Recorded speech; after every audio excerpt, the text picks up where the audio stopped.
শাকিব খানের সঙ্গে প্রথমবারের মতো পর্দায় জুটি হয়ে আসছেন দর্শনা। তার সঙ্গে কাজের অভিজ্ঞতা দারুণ বলে জানালেন এই অভিনেত্রী।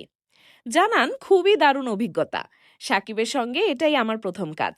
আমরা পাবনাতে শুটিং করেছিলাম। এত বড় তারকা হয়েও তার মধ্যে অন্যরকম কিছু দেখিনি। খুব সহযোগিতা পরায়ণ ছিল পুরো সেটে। ভীষণ মজা করে কাজ করেছি তখন। সিনেমা মুক্তির পর দর্শনার ইচ্ছে আছে বাংলাদেশে এসে সিনেমাটি দেখার। জানালেন, চেষ্টা চলছে। সুযোগ পেলেই সিনেমাটি দেখতে ঢাকায় আসবেন তিনি। আসন্ন ঈদে অনেকটা হুট করে মুক্তি পেতে যাচ্ছে 4 বছর আগে শেষ হওয়া অন্তরাত্মা সিনেমা। সিনেমাটিতে শাকিব খানের বিপরীতে অভিনয় করেছেন ওপার বাংলার অভিনেত্রী দর্শনা বণিক। টলিউড ছাড়িয়ে তিনি বলিউড, দক্ষিণী, এমনকি ভোজপুরি ইন্ডাস্ট্রিতেও কাজ করতে দেখা যায় তাকে।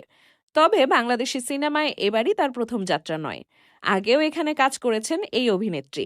গেল সপ্তাহেই অভিনেত্রী জানতে পারেন যে তার অভিনীত অন্তরাত্মা সিনেমাটি এবারের ঈদে মুক্তির প্রস্তুতি নিচ্ছে। সেন্সর পেরিয়ে অবশেষে মুক্তি হলে সিনেমাটি। হঠাৎ করে সিনেমাটি মুক্তির বিষয়ে কেন সিদ্ধান্ত নেওয়া হলো এমন প্রশ্নে ভারতের লখনৌ থেকে মুঠোফোনে দর্শনা বণিক বলেন, আমরা তো ছবিটা শেষ করেছিলাম কয়েক বছর আগে। এখন পরিচালক প্রযোজকরা সিদ্ধান্ত নিয়েছেন এই ঈদে নিয়ে আসার। ঈদ উল ফিতরে শাকিব খানের আরেকটি ছবি মুক্তি পাচ্ছে, বরবাদ। এর মধ্যে হুট করে অন্তরাত্মা আসার ঘোষণা।